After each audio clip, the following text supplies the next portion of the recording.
નમસ્કાર, આપ જોઈ રહ્યા છો ન્યૂઝ 4 ઇન્ડિયા। ભારતમાં શિક્ષિત યુવાનોની બેરોજગારી ચરમસીમાએ પહોંચી। ઇન્ટરનેશનલ લેબર ઓર્ગેનાઇઝેશન અને ઇન્સ્ટિટ્યૂટ ફોર હ્યુમન ડેવલપમેન્ટનો એક નવો રિપોર્ટ જાહેર થયો છે। દેશમાં બેરોજગારીની સમસ્યા એ મોટી સમસ્યા છે અને તે દિવસે ને દિવસે વધી રહી છે। વૈશ્વિક આર્થિક મંદીને પગલે દુનિયાભરમાં બેરોજગારીનું પ્રમાણ વધારે છે, ત્યારે ભારત દેશ પણ તેમાંથી બાકાત નથી। દેશમાં બેરોજગારીની સમસ્યા મોટી છે અને તે દિવસે ને દિવસે વધી રહી છે।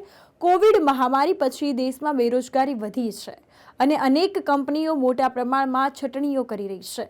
ત્યારે ઇન્ટરનેશનલ લેબર ઓર્ગેનાઇઝેશન અને ઇન્સ્ટિટ્યૂટ ફોર હ્યુમન ડેવલપમેન્ટનો દ્વારા સંયુક્ત રીતે ઇન્ડિયા એમ્પ્લોયમેન્ટ રિપોર્ટ 2024 જાહેર કરવામાં આવ્યો હતો, જેમાં ભારતમાં બેરોજગારોમાં લગભગ 83% જેટલા તો માત્ર યુવાનો જ છે।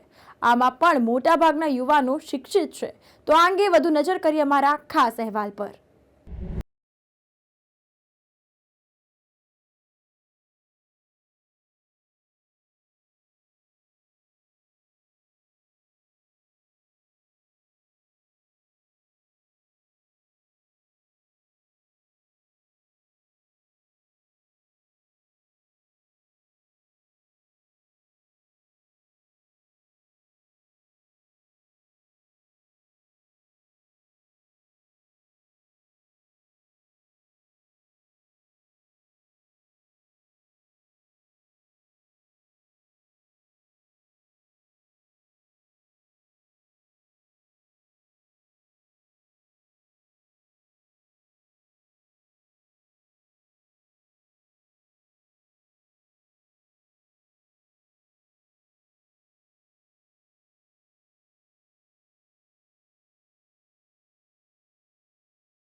મોંઘું શિક્ષણ લીધા પછી લાખોની સંખ્યામાં બેરોજગારો છે। સરકારી નોકરી તો નથી મળતી, પણ ગુજરાતના લોકોને ગુજરાતના પ્રજાના ટેક્સના પૈસાથી જે ઉદ્યોગોને આપણે સગવડોને રાહતો આપીએ છીએ, એ ઉદ્યોગો પણ ગુજરાતના સ્થાનિક યુવાનોને રોજગાર નથી આપતા। અને ગુજરાતના સ્થાનિક યુવાનોને રોજગાર મળે એટલા માટે 85% સ્થાનિક યુવાનોને રોજગાર આપવા માટે સરકારનો 1995નો ઠરાવ છે અને એનો અમલ કરવાની જવાબદારી સરકારની છે અને એનું બરોબર પાલન થાય એ જોવા માટે આખું તંત્ર પણ સરકાર પાસે છે। પણ આજે વિધાનસભાની પ્રશ્નોત્તરીના જવાબમાંથી જે આંકડા મળ્યા છે, જે હકીકતો મળી છે, એનાથી સ્પષ્ટ થાય છે કે આ સરકારની ગુજરાતના યુવાનોને સ્થાનિક રોજગારી મળે એ માટે કોઈ ઈચ્છા શક્તિ પણ નથી અને ઠરાવો હોવા છતાં એનો અમલ નહીં કરનારા ઉદ્યોગો સામે કે સંસ્થાઓ સામે પગલાં નહીં લેવાને કારણે ગુજરાતના યુવાનો રોજગારથી વંચિત રહ્યા છે।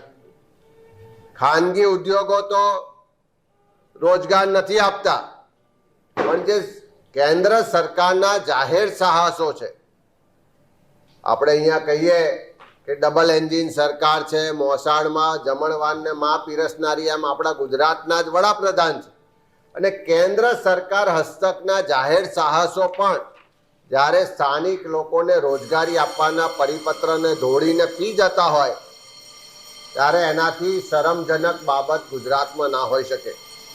અમદાવાદ અને મહેસાણા જિલ્લામાં છેલ્લા 2 વર્ષમાં એટલે કે 2022-23ના વર્ષમાં કયા એકમોએ સ્થાનિક રોજગારીના પરિપત્રનું ઉલ્લંઘન કર્યું એ બાબતની પ્રશ્નોત્તરીના જવાબમાં જે જવાબ મળ્યા છે કે જે કેન્દ્ર સરકારના એકમો છે, હસ્તકની એની સંસ્થાઓ છે, airport authority of India, ONGC, steel authority of India, central warehouse corporation, cotton corporation, આ કેન્દ્ર સરકારની સંસ્થાઓ પણ 85% સ્થાનિક રોજગારી આપવાના પરિપત્રનું પાલન નથી કરતી.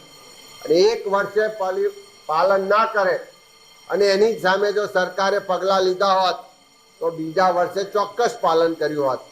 પણ આ જ સંસ્થાઓએ 2022માં પણ સ્થાનિક યુવાનોને રોજગાર ના આપ્યો અને 2023માં પણ સ્થાનિક યુવાનોને રોજગાર નથી આપ્યા.